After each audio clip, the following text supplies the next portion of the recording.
31 août 1939, en fin d'après-midi. Les forces allemandes attendent le signal de l'assaut. Leur but, la Pologne. Les aviateurs étudient leurs cibles. Les chars rejoignent leur position. Aux premières heures du jour, ce 1er septembre 1939, des soldats du Reich revêtent des uniformes polonais et attaquent une station radio du côté allemand de la frontière. Ils laissent derrière eux quelques cadavres.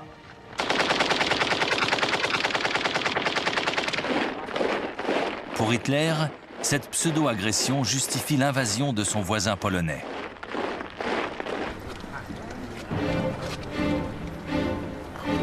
À 8 heures du matin, alors que la déclaration de guerre n'est même pas officielle, les troupes allemandes franchissent la frontière.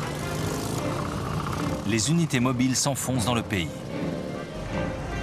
2 jours plus tard, conformément à leur promesse de soutenir la Pologne, la Grande-Bretagne et la France entrent en guerre. Nous sommes le 3 septembre 1939.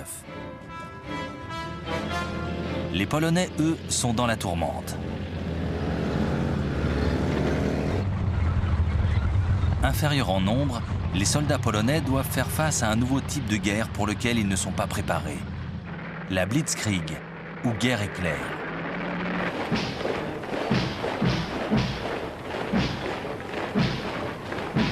En 1939, l'armée allemande compte 1,5 million d'hommes. Son fer de lance, les chars d'assaut, avec 6 divisions de panzer et 4 de blindés légers destinés à la reconnaissance en territoire ennemi. Au total, une force de 2400 véhicules blindés. L'objectif, pénétrer en territoire ennemi et, telle une lame plantée au cœur des défenses, couper les lignes de communication et semer le désarroi. Les points retranchés de l'adversaire sont délaissés. L'infanterie, qui suit de près l'offensive, doit se charger de les neutraliser. La nouvelle force aérienne allemande, la Luftwaffe, est l'autre instrument de cette guerre éclair. En Pologne, elle expédie 2500 appareils, dont les fameux bombardiers Stuka Junker Ju-52. La précision de leur bombardement en piqué soutient efficacement la rapidité de l'offensive terrestre.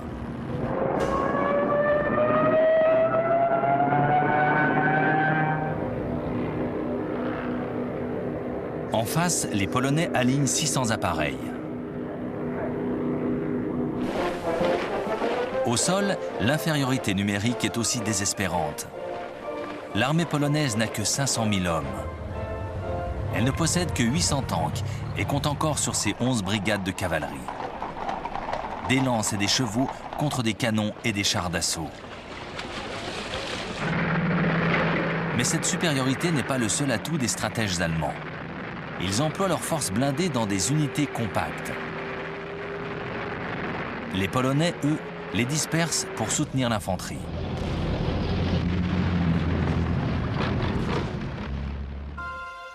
Depuis l'invasion de la Tchécoslovaquie, la défense de la Pologne est d'autant plus difficile que le territoire peut être attaqué simultanément de 3 côtés. La capitale, Varsovie, et tout l'ouest du pays sont à la merci de leur ennemi. Cet avantage géographique sert les plans des stratèges allemands. L'offensive massive des blindés doit faciliter la percée. Désormais, pour gagner, l'armée a l'obligation de prendre l'adversaire en tenaille, de l'entourer pour mieux le broyer. Pour réussir, le corps d'armée du général Fedor von Bock surgira du nord. Il lancera 2 offensives, une à partir du nord-est de l'Allemagne et la seconde depuis la Prusse orientale. Dans le même temps, au sud, le corps d'armée du général Gerd von Rundstedt ouvrira 2 fronts à partir de la Silésie et de la Slovaquie. Les crocs du prédateur se refermeront sur Varsovie et Brest-Litovsk.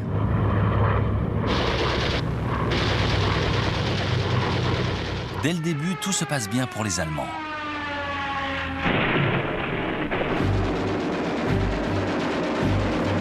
Avant la fin du 2e jour d'offensive, l'armée de l'air polonaise est clouée au sol.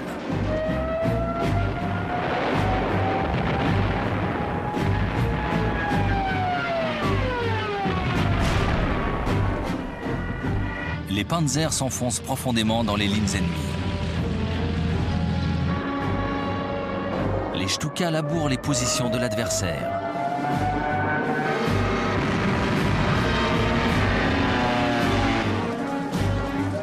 L'armée polonaise est démembrée, divisée en poches de résistance éparses. Les prisonniers sont nombreux. La légende veut que la cavalerie polonaise ait chargé les unités de Panzer. Acte héroïque et totalement inutile. L'armée polonaise est débordée par l'offensive éclair de son agresseur. Elle a été littéralement balayée. Le 8 septembre 1939, la tenaille se referme. Les troupes allemandes abordent les faubourgs de Varsovie. Le 17 septembre, c'est au tour de Brest-Litovsk d'être assiégé.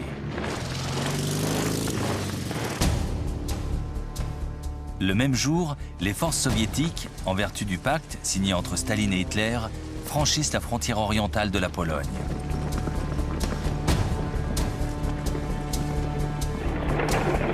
L'armée polonaise recule sur tous les fronts. Le gouvernement a quitté le pays. Seule Varsovie résiste encore.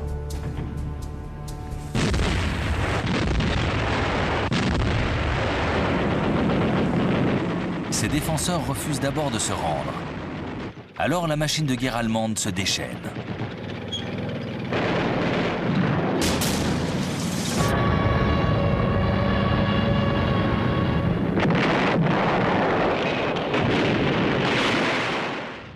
Hitler se délecte de l'abominable spectacle. Quartier après quartier, il fait raser la ville qui défie son armée. Le 27 septembre, Varsovie exsangue se rend. Le jour suivant, Allemands et Soviétiques se partagent la dépouille. L'Union soviétique annexe la moitié est du pays. L'Allemagne s'empare de tout le reste. La Pologne a vécu. Le grand nettoyage commence. Les deux dictatures s'emploient à prévenir toute opposition. Les vagues de meurtres succèdent aux exécutions de masse. Pour la première fois, les Allemands appliquent le traitement qu'ils réservent aux peuples de l'Est de l'Europe. Tous ces gens qu'ils considèrent comme des êtres inférieurs. Des groupes spéciaux de SS, les Einsatzgruppen, se lancent à la chasse aux Juifs.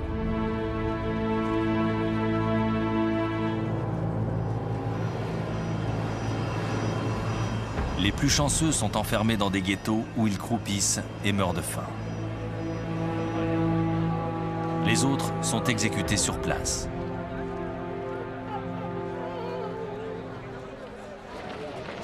L'armée polonaise est anéantie. Pas tout à fait. 50 000 hommes ont réussi à s'échapper pour rejoindre la France. Un gouvernement provisoire dirigé par le général Władysław Sikorski les commande. Que reste-t-il à ces Polonais exilés, sinon le désir de mourir en combattant pour leur terre?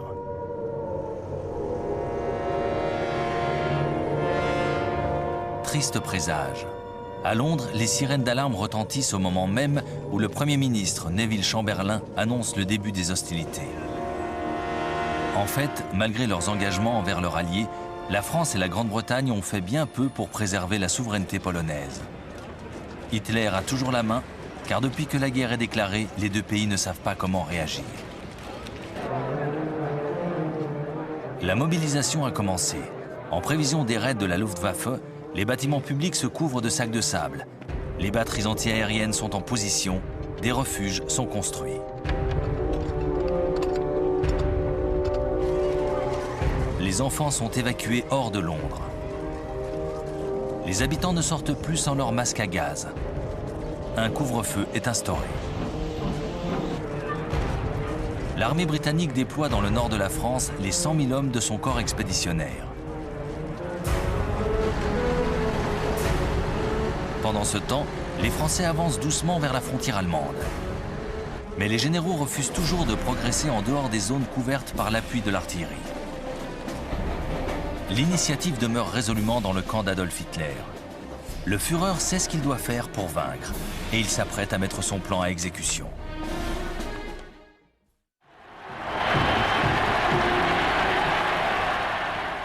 L'offensive éclair sur la Pologne constitue un retentissant succès pour le dictateur allemand. En 4 semaines, il a avalé un pays entier. Et il est loin d'être rassasié. 2 mois après la chute de Varsovie, en novembre 1939, il ordonne à ses généraux de planifier l'attaque vers l'ouest. Mais les officiers sont réticents. Le gros des forces doit être transporté du front de l'Est vers les bords du Rhin. Si l'offensive en Pologne a été couronnée de succès, les pertes sont assez importantes pour en tirer une leçon.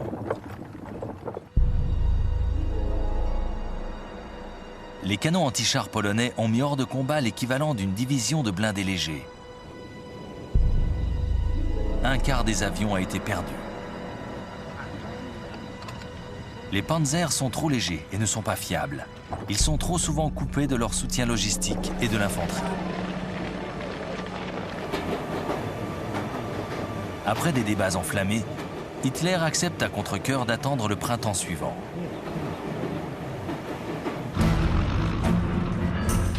Ses ennemis ont également tiré quelques leçons des événements. Les Britanniques pensent que les bombardements constitueront la clé pour prendre l'ascendant durant ce conflit. Mais le 4 septembre, alors que la Royal Air Force effectue un raid sur un convoi naval allemand, 7 des 30 bombardiers sont descendus. Il est évident qu'il ne s'agit pas de malchance. Lors de certaines sorties, la moitié des appareils est abattue. Les bombardiers britanniques ne sont simplement pas adaptés. Qu'à cela ne tienne, les raids auront lieu la nuit et les aviateurs ne lâcheront pas des bombes, mais des tracts, afin de ne pas provoquer de mesures de rétorsion.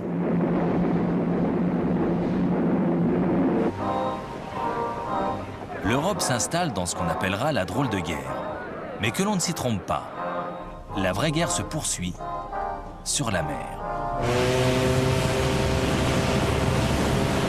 En 1939, l'Allemagne hitlérienne est au milieu d'un ambitieux programme de modernisation de sa flotte.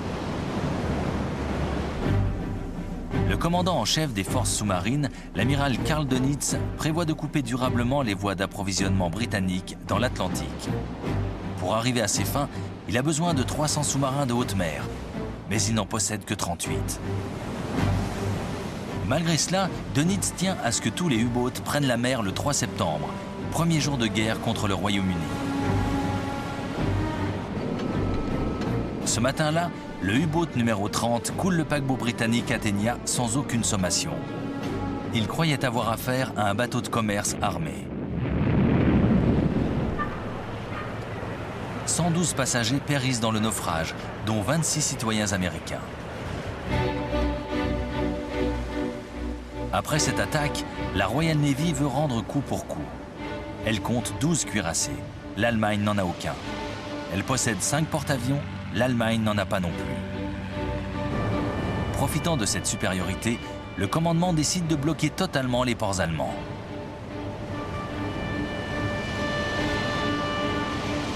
Mais malgré l'étendue de ses forces, la Royal Navy ne possède pas assez de navires d'escorte. De nombreux bateaux de commerce doivent voyager seuls. À la fin de l'année 1939, une centaine ont été coulés. En fait, les Britanniques ont sous-estimé la menace des sous-marins allemands. Le 17 septembre, le U-boat 29 coule le porte-avions Courageous.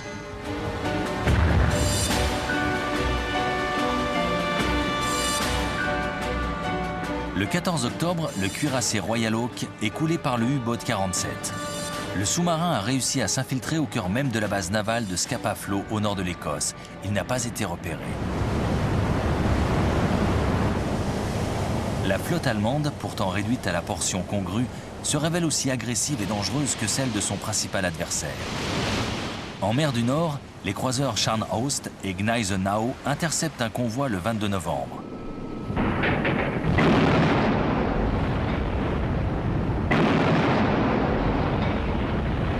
Il coule le navire d'escorte Rawalpindi, un simple bateau marchand armé.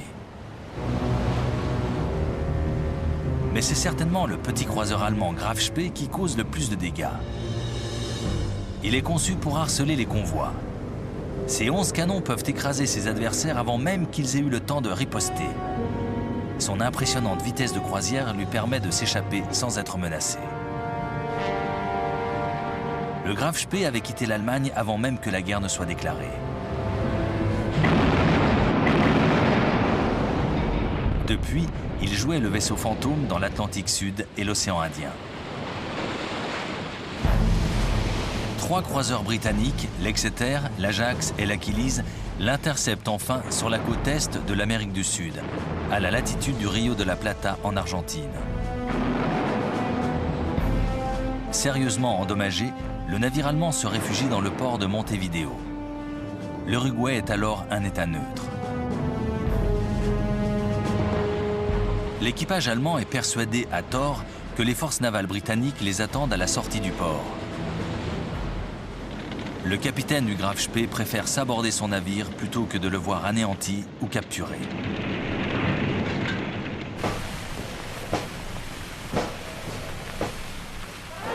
À leur retour, les marins anglais sont accueillis en héros. Mais cette petite victoire est sans nul doute le seul succès enregistré par l'Alliance franco-britannique durant l'hiver 1939. Une autre réussite est pourtant à mettre au crédit des techniciens anglais. Et cette découverte s'avérera vitale par la suite.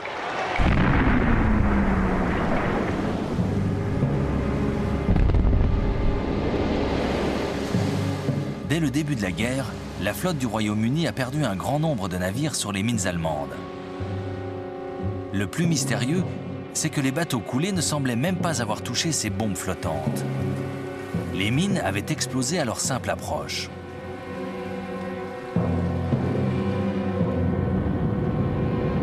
Mais dans la nuit du 22 novembre 1939, un avion allemand est surpris alors qu'il largue une mine dans l'estuaire de la Tamise.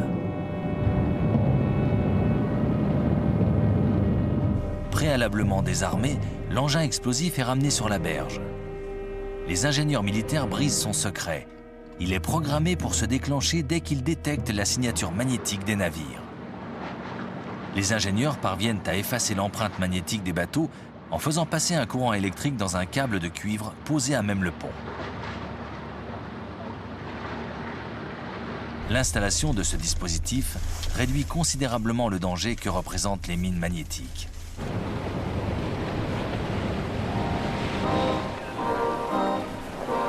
Mais alors que commence l'année 1940, la guerre s'est installée dans un petit train-train. Des deux côtés, on patrouille, on s'entraîne et l'on tente de se réchauffer car cet hiver est particulièrement froid. Que réserve cette longue attente? Cette guerre n'a de drôle que le nom. De l'autre côté du Rhin, on se prépare. Au printemps, le corps expéditionnaire britannique parachève son installation sur le front, à l'ouest de la frontière belge. Ce ne sont plus 4, mais 10 divisions qui ont rejoint le dispositif de défense. Les Français se sont installés en force. Ils contrôlent 100 divisions stationnées le long de la frontière belge ou mises en réserve non loin de là. Les forces britanniques du commandant en chef Lord Gort sont donc aux ordres du général français Maurice Gamelin. Et sa stratégie est claire, il faut défendre. Les troupes françaises sont accrochées à l'immense réseau fortifié de la ligne Maginot. Des milliers de fortins bétonnés font face à l'Allemagne, de la Suisse jusqu'à la Belgique. La ligne Maginot doit être le rempart complètement infranchissable, protégeant le territoire français de toute invasion. Mais les Alliés n'ont pas du tout imaginé comment s'y prendre pour vaincre l'Allemagne.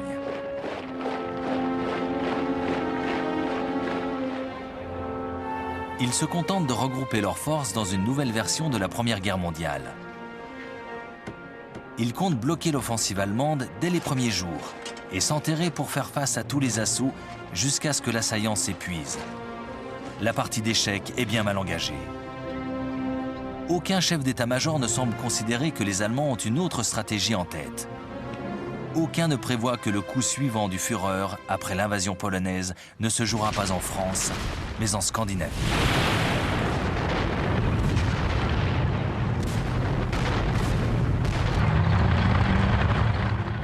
Le 30 novembre 1939, la guerre éclate sous d'autres cieux. L'Union soviétique envahit son minuscule voisin, la Finlande. Les Finlandais ont arraché leur indépendance aux Russes en 1917. Ils éprouvent une haine profonde pour leurs anciens oppresseurs. Joseph Staline est persuadé qu'ils soutiendront les forces allemandes. Il veut protéger la ville de Leningrad et le port de Mourmansk, un point d'approvisionnement vital situé sur l'Arctique. Les Finlandais doivent être écrasés. Les soldats russes sont 10 fois plus nombreux. L'invasion sera une promenade de santé. Le Kremlin en est sûr. Mais l'armée rouge n'est pas au mieux. Les purges dans les rangs de ses officiers l'ont considérablement affaibli. Et les Finlandais sont dirigés par un fin stratège, le général Gustaf Mannerheim. Profitant de la neige, il emploie les tactiques de guérilla. Ses troupes cognent fort et s'effacent aussitôt, le plus souvent à ski.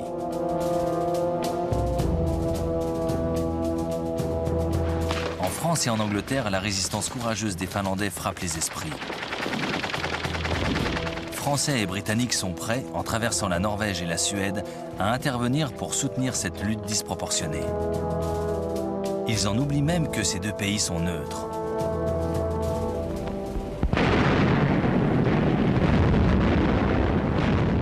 Mais au début du mois de février, une offensive soviétique brise les défenses finlandaises. Un mois plus tard, la Finlande tombe sous les coups de son agresseur.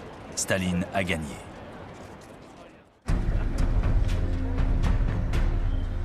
La machine de guerre nazie ne serait rien sans le fer, provenant des mines suédoises.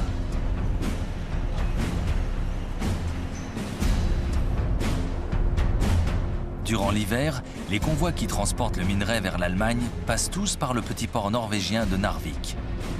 Si les Alliés s'en emparent, le robinet d'approvisionnement sera coupé. Ils échafaudent donc des plans pour envahir la Norvège. Au passage, le Danemark devra également être pris.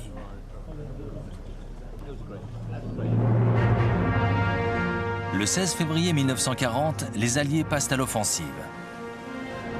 Le destroyer britannique Cossack aborde le navire de ravitaillement allemand Altmark. L'équipage est fait prisonnier puis relâché. Le bateau est capturé. Le 9 avril, les troupes allemandes débarquent dans 5 ports. Oslo, Kristiansand, Bergen, Trondheim et Narvik.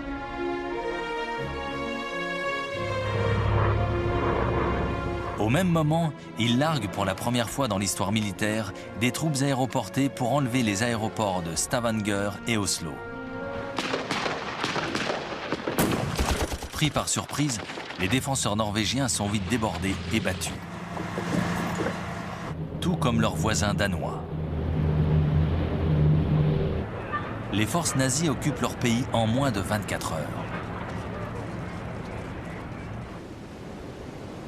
En Norvège, les différentes unités de débarquement s'empressent d'effectuer la jonction pour faire tomber les grandes villes. La Luftwaffe a la maîtrise totale des airs. Les Alliés réagissent enfin. Un corps expéditionnaire est chargé de reprendre Narvik. Le 28 mai, Français et Norvégiens battent les Allemands à leur propre jeu.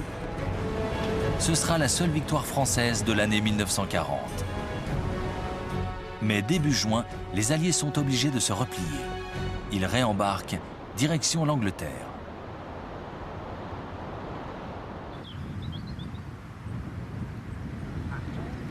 Adolf Hitler a passé l'hiver et une partie du printemps 1940 dans son nid d'aigle bavarois du Berghof. Pour lui, l'offensive scandinave ne constitue qu'un hors-d'œuvre. Sa vraie guerre éclair, il doit la déchaîner contre la France et la Grande-Bretagne. La première partie du plan élaboré par ses généraux est sans surprise. Les troupes allemandes doivent traverser la Belgique avant de bifurquer légèrement pour foncer sur Paris. Ce n'est que la répétition de la stratégie employée par le général Schlieffen dans les premières semaines de 1914. Les Alliés sont persuadés que c'est la seule stratégie possible. Ils y consacrent toutes leurs discussions préparatoires. Il prévoit que dès l'offensive allemande, les forces positionnées sur l'aile ouest du dispositif pénétreront en Belgique pour se retrancher le long de la Dyle et de la Meuse. L'attaque pourra être brisée dans son élan. Le 10 janvier, un événement vient conforter le bien-fondé de leur stratégie. Un avion de reconnaissance allemand s'écrase en Belgique, avec à son bord une copie du plan d'invasion. Les Alliés n'ont plus qu'un seul objectif, atteindre la Dyle et la Meuse, d'où ils pourront se défendre plus facilement. Entre-temps, l'état-major allemand a entièrement modifié ses plans. Le général Erich von Manstein a dénoncé le manque d'originalité de la première tactique. Il ne veut ni rejouer le scénario de la Première Guerre mondiale, ni voir son pays s'éreinter dans une longue et meurtrière guerre des tranchées.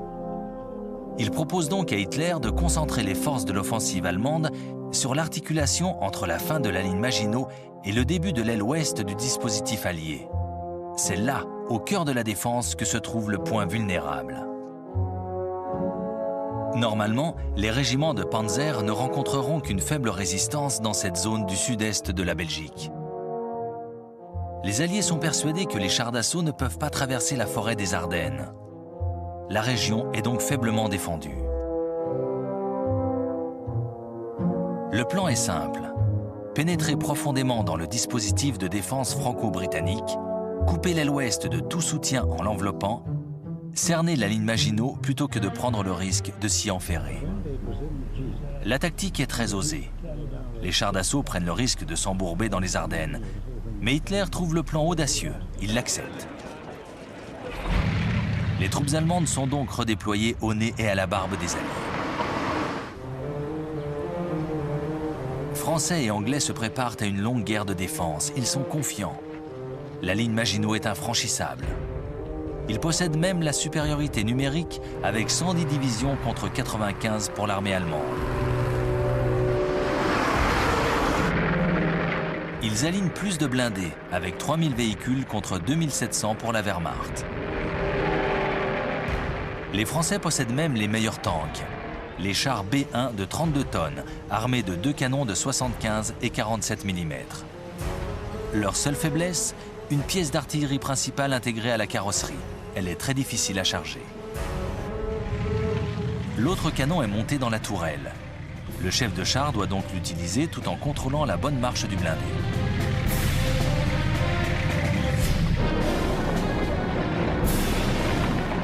En face, les nouveaux Panzer Mark IV de 17 tonnes n'ont qu'un canon de 75 mm, mais les hommes d'équipage travaillent ensemble dans une tourelle plus spacieuse.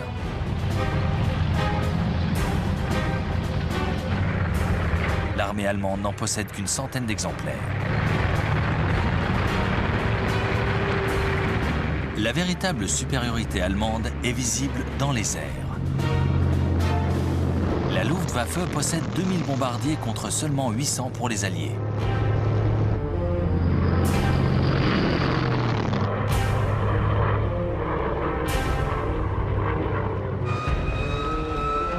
Elle aligne 4000 chasseurs, dont un appareil ultramoderne, le Messerschmitt Bf-109. En face, 2500 vieux avions qui seront vite dépassés. Bien sûr, la Royal Air Force possède 800 Spitfire et Hurricane, d'excellents avions de chasse qu'elle réserve à la protection aérienne de son propre territoire. La différence principale entre les deux armées se situe sans doute dans leur philosophie. Les Allemands concentrent toutes leurs forces pour frapper comme l'éclair. Tous leurs blindés sont regroupés. Ils forment 10 divisions autonomes. De leur côté, les Français se préparent à une guerre statique. Pour eux, les chars d'assaut ne constituent qu'une force d'appoint de l'infanterie. Là où les Allemands concentrent leurs forces, les généraux français les éparpillent. Ils ont évidemment noté l'efficacité des panzers lors de la campagne en Pologne. Sous la pression du colonel de Gaulle, 3 divisions blindées ont été constituées. Mais à l'aube de l'offensive, aucune n'est vraiment opérationnelle. Ce sont donc deux conceptions tactiques totalement différentes qui vont s'affronter. Offensive contre défensive, guerre éclair contre guerre statique. En quelques semaines, durant cet été 1940, le monde saura quel état-major avait choisi la meilleure option militaire pour l'emporter. Le 10 mai 1940, Winston Churchill devient Premier ministre de la Grande-Bretagne. Il ne peut choisir de plus mauvais moment. C'est le jour retenu par Adolf Hitler pour lancer sa Blitzkrieg, sa guerre éclair. Une division entière de parachutistes est larguée en Hollande, où les Allemands s'emparent des ponts et des terrains d'aviation. Dans le même temps, en Belgique, des planeurs déposent une unité de parachutistes au sommet du fort d'Eban-Emael, réputé imprenable. L'assaut est un succès sans précédent. Les batteries d'artillerie sont rapidement réduites au silence. Au même moment, la Luftwaffe attaque les bases aériennes belges et hollandaises. Les frontières sont franchies sans entrave.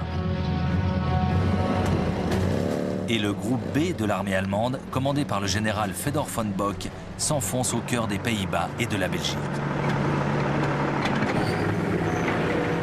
Comme prévu, les troupes françaises et britanniques stationnées le long de la frontière sud de la Belgique font mouvement vers les bords de la Dyle et de la Meuse. Elles tombent dans le piège tendu par Hitler. Aucun stratège allié n'a remarqué le mouvement du groupe A de l'armée allemande. Plusieurs divisions blindées, après avoir balayé les forces belges, sont en train de foncer à travers les forêts et les collines des Ardennes, direction le sud.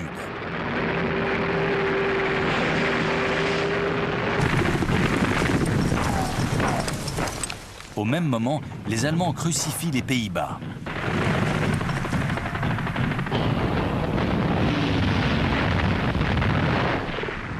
L'armée hollandaise n'avait aucune chance face à la machine de guerre nazie. Maîtres des cieux, les pilotes allemands soumettent le pays à un flot incessant de bombardements. Le 14 mai, les Allemands réclament la reddition du port de Rotterdam. Les Hollandais hésitent. Grosse erreur, des bombardiers viennent de décoller. Finalement, la ville se rend. Il est trop tard. Les appareils allemands larguent leurs bombes.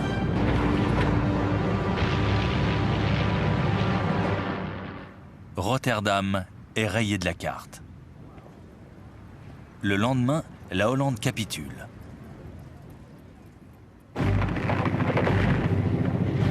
Mais le pire est à venir. Ce que Français et Anglais pensaient impossible à réaliser est en train de se produire.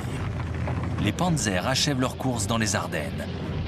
Ils franchissent la Meuse le 12 mai dans l'après-midi.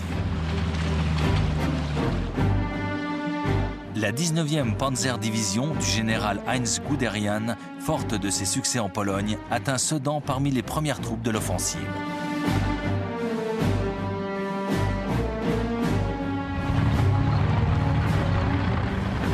Guderian sait désormais qu'il a employé la bonne stratégie. Il délaisse la ligne Maginot et n'attend même pas sa propre infanterie. Il fonce droit devant lui.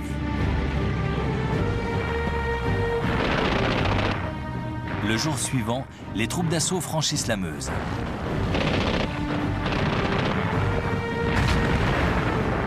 Les hommes du génie réussissent à construire des ponts de bateaux malgré le feu nourri de l'artillerie française.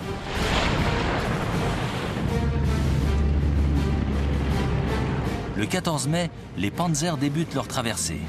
Cet après-midi-là, l'offensive s'enfonce de 12 km en territoire ennemi. D'autres unités ont franchi la Meuse à Montherme et à Dinant. Les troupes françaises, clouées sur la ligne Maginot, sont dépassées par les événements. Les bombardiers alliés font des sorties désespérées pour tenter de détruire les ponts.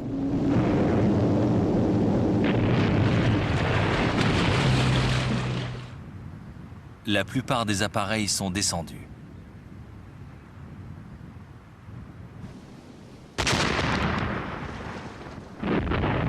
L'artillerie allemande écrase les défenses françaises.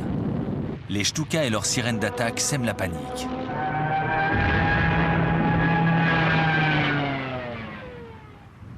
Trois jours après le début de l'attaque, les défenseurs français autour de Sedan lâchent prise.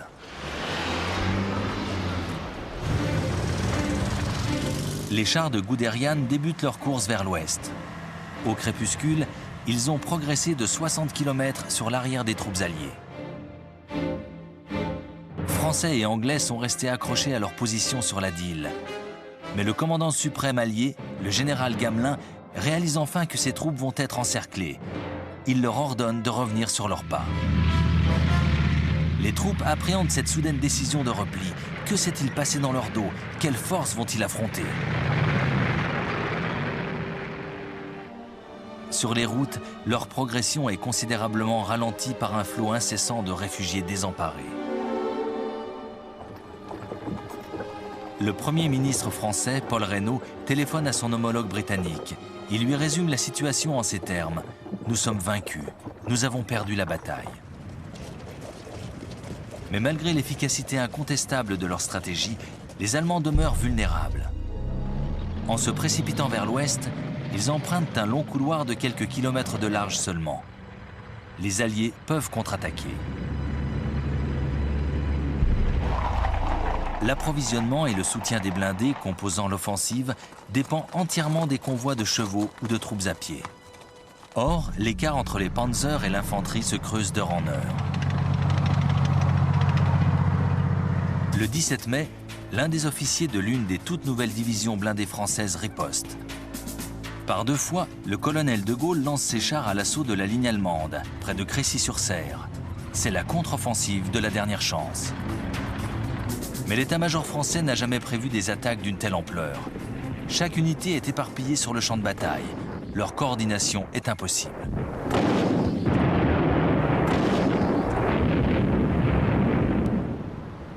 Les Allemands ont du mal à riposter à ces deux chocs désespérés.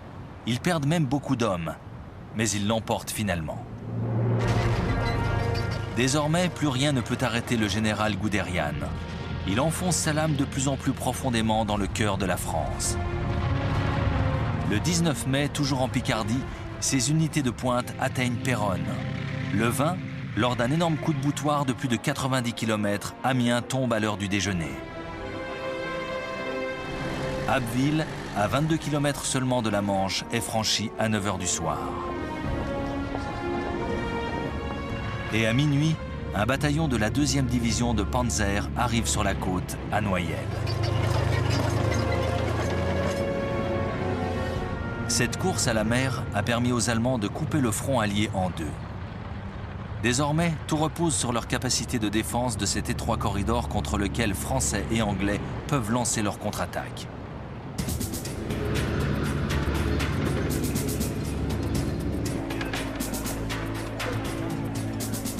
Le 21 mai, 2 bataillons blindés britanniques s'élancent sur les positions allemandes au sud d'Arras.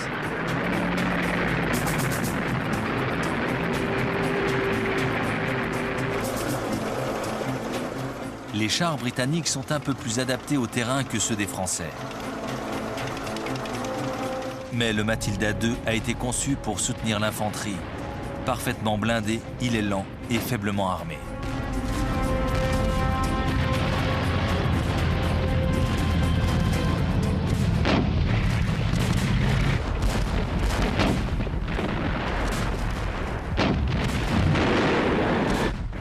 Pourtant, les Allemands ont du mal à repousser cette attaque. Cette difficulté soudaine a une conséquence. Le haut commandement décide de ne plus étendre les lignes de communication.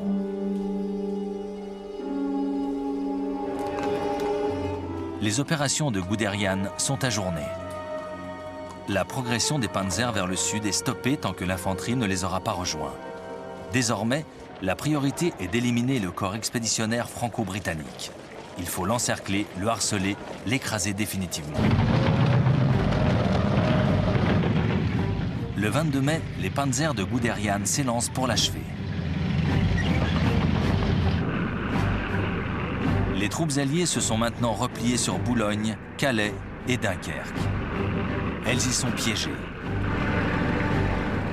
Le 23 mai, le général Alan Brooke, commandant en chef du 2e corps d'armée anglais, déclare « Seul un miracle pourrait sauver les forces de notre corps expéditionnaire ». 2 jours plus tard, les Allemands entrent dans Boulogne.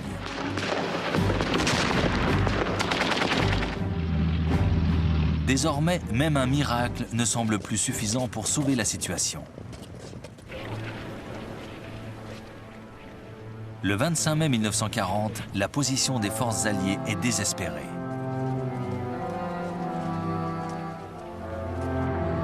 Le port de Boulogne est tombé. Les troupes allemandes isolent Calais. Les Britanniques se sont repliés sur le port de Dunkerque. Le commandant en chef britannique, Lord Gort, prévient Londres que seule une évacuation par la mer pourra sauver une partie de ses troupes. Le désastre semble complet. Les chasseurs bombardiers écrasent la ville sous une pluie de bombes. Les panzers sont déjà en position pour achever leur proie. L'évacuation apparaît comme un fol espoir. Dunkerque ne pourra pas tenir plus de 2 jours. Mais une décision d'Hitler va sauver le corps expéditionnaire de la destruction.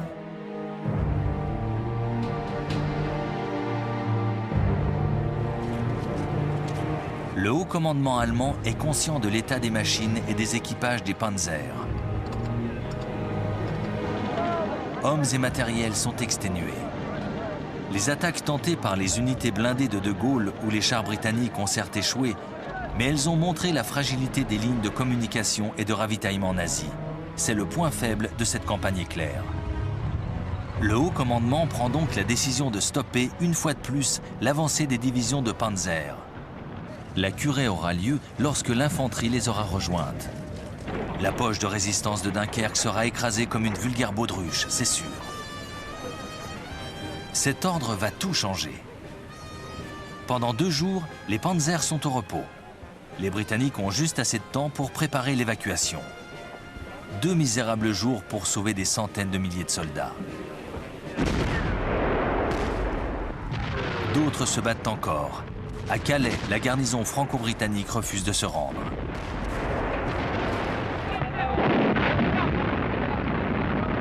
Les Allemands ne prennent la ville qu'après 3 jours d'un corps à corps acharné et sanglant.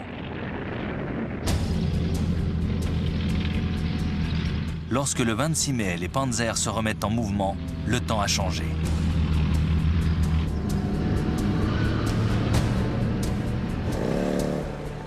Les Allemands sont embourbés sous des trompes d'eau. Une fois de plus, les Alliés ont un léger répit.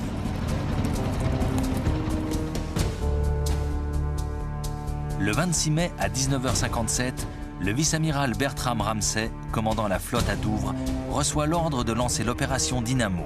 Désormais, chaque seconde compte. L'opération Dynamo doit permettre l'évacuation des forces du corps expéditionnaire britannique. C'est une action désespérée.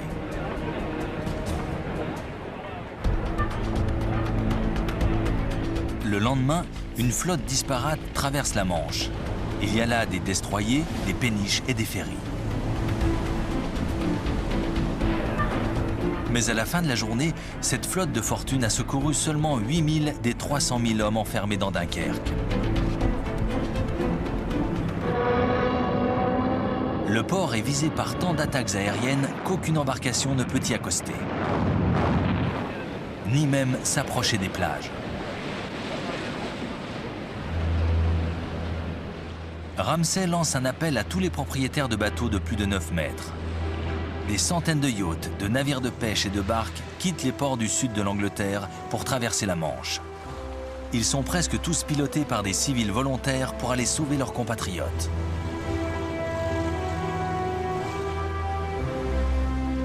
Pendant toute la semaine suivante, ces petits bateaux font la navette entre les plages de Dunkerque et les transporteurs de troupes qui attendent au large.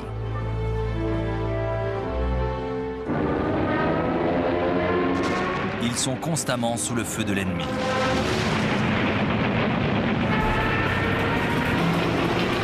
La RAF lance tous ses appareils dans la bataille afin de contrer les bombardements de la Luftwaffe.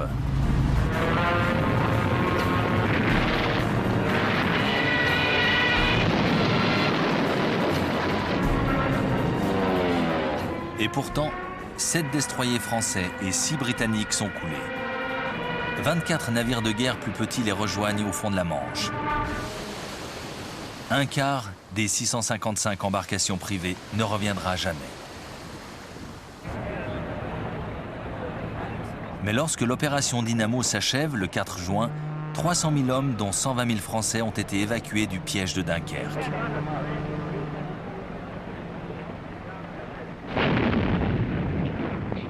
Cette évacuation n'aurait pas été possible sans l'héroïsme de l'armée française. Pendant tout ce temps, elle a retardé au maximum la progression des troupes allemandes.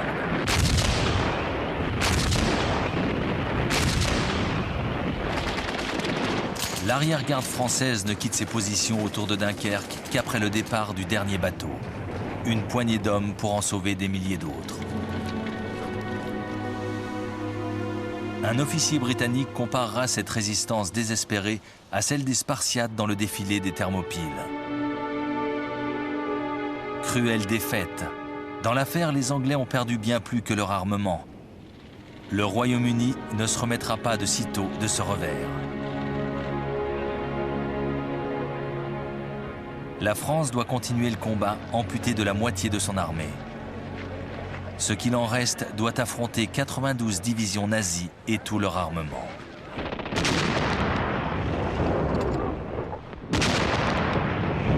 À 4 heures du matin, le 5 juin 1940, un bref pilonnage d'artillerie sonne le glas des espérances françaises. Les troupes d'assaut franchissent la Somme et l'Aisne. La résistance française est acharnée et les Allemands sont à 2 doigts de perdre leur tête de pont. Mais une fois de plus, la Luftwaffe entre dans la danse. Elle écrase toute résistance. Les panzers suivent le mouvement et poussent l'offensive vers le sud. Le flot des prisonniers ne cesse de grossir.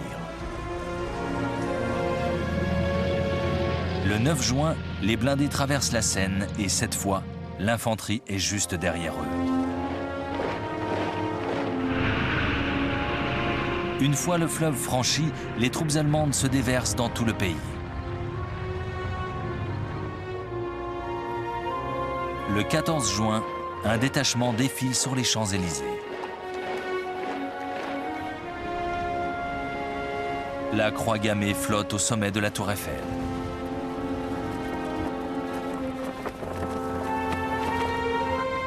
Hitler visite une capitale soumise. Il réalise enfin le vœu que le Kaiser avait fait en 1914. Les Français observent, abasourdis.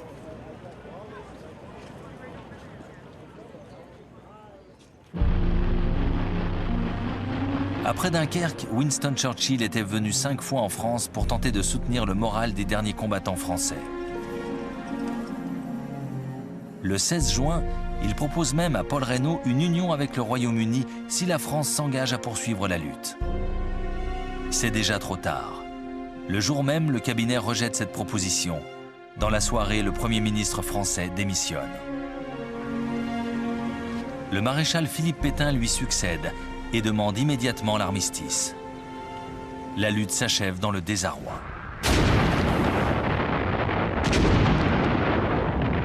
Avant d'accepter la reddition, les Allemands réduisent au silence la ligne Maginot, demeurée isolée sur le front de l'Est. Après une intense préparation d'artillerie et malgré des foyers de résistance sporadiques, les forts tombent aux mains des Allemands.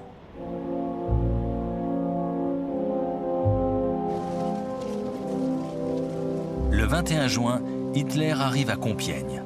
Dans la forêt l'attend le wagon dans lequel a été signé l'armistice de 1918, un lieu symbolique. Lorsque la délégation française se présente, Hitler lui soumet ses conditions et l'abandonne. Les représentants français doivent consulter leur gouvernement.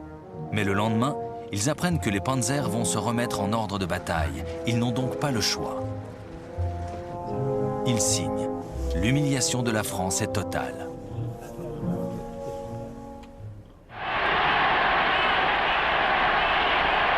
Hitler s'est rendu maître de l'Europe de l'Ouest. Il est d'ailleurs persuadé que les Britanniques ne vont pas tarder à demander la paix. Il pourra bientôt passer à l'autre étape de son plan de domination. La Blitzkrieg, la guerre éclair, lui a permis de remporter une étourdissante victoire. Mais il n'a pas encore gagné cette guerre. De l'autre côté de la Manche, le Royaume-Uni, certes meurtri, n'a pas l'intention de se rendre.